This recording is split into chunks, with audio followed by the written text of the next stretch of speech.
Then we are introduced to our first actual character in the movie, Dr. Haywood Floyd, who at the moment appears to be sleeping. And just a little FYI, that guy looks very much like Tom Hanks. Oh, and another little thing that's kind of my own opinion. Those hats those women on that space plane wear are absolutely ridiculous. Then comes the well-known space docking sequence.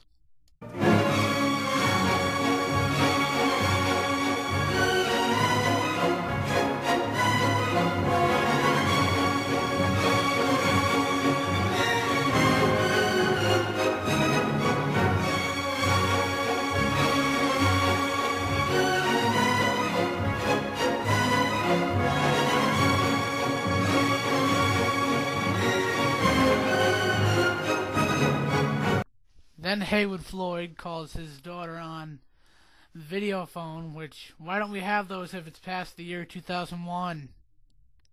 God, those things should have replaced texting 2 years ago. Then Floyd has these discussions with these Russian people about some incident that's happening on the moon, and he claims he doesn't know jack about it, but that's total bullshit.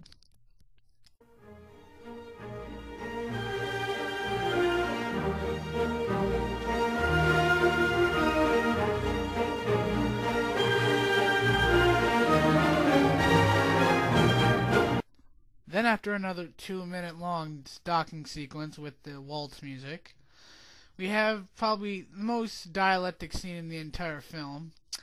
Basically, Floyd just describes some of these gentlemen in this boardroom about something that they found on the moon. They don't really tell much about it, but that's something very big, and it's a fantastic discovery. Then after the boardroom scene, we go to a moon bus, where Floyd and these two other guys start talking about what they found on the moon, and they don't really say what it is yet, but they just say that they thought it was some part of buried structure, but they didn't find anything, and also they said that... And what's more, the evidence seems pretty conclusive that it hasn't been covered up by natural erosion or other forces. It seems to have been deliberately buried. And what do you know, they found the second monolith buried on the moon by aliens about 4 million years ago. Oh, and for some reason the scientists in these movies feel like they have to absolutely touch everything, even a big black rectangular box that has absolutely no definition whatsoever.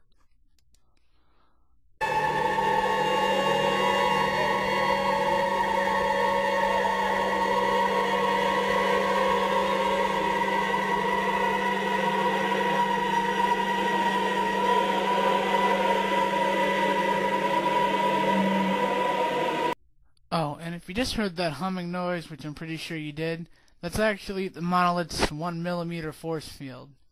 Yeah, it has a force field that's only like a millimeter off of its surface, so needless to say, this black, featureless thing actually has a force field. And now the monolith screams from its long slumber. The monolith has awoken for the first time and last.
And now the story skips to 18 months later with the USS spacecraft Discovery, which is a very badass looking ship. I love that ship. And they're apparently on their way to Jupiter for reasons unknown yet. And then we are introduced to our next three characters: Dave Bowman, Frank Pool with an E, and HAL, HAL 9000 computer. He's a murderer. Then one day, Hal and Dave are having this discussion about the background and secrecy of their mission and the rumors of something dug up on the moon. Hal then tells Dave that their satellite, the AE-35 antenna, is going to fail in 74 hours, I think. And basically, obviously, they have to go replace it. Then Frank Poole goes out and replaces it.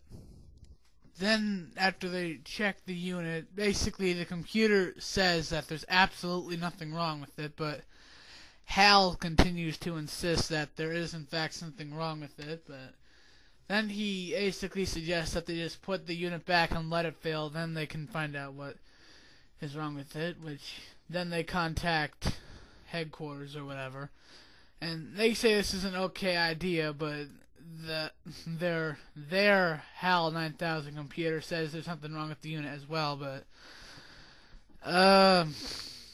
well, you tell me. If it's broken, it's broken. If it's not, then it's not, because no one really knows if it's broken or not.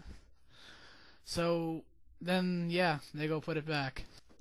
But before Dave and Frank put the unit back in place to let it fail, they have this very famous discussion in the pod in which they turn off all the audio output so Hal can't hear them, and basically they say if Hal is right, then he's right, but if he's wrong about the unit being broken, then they're going to disconnect his higher brain functions. But unfortunately, they don't know that Hal can read lips.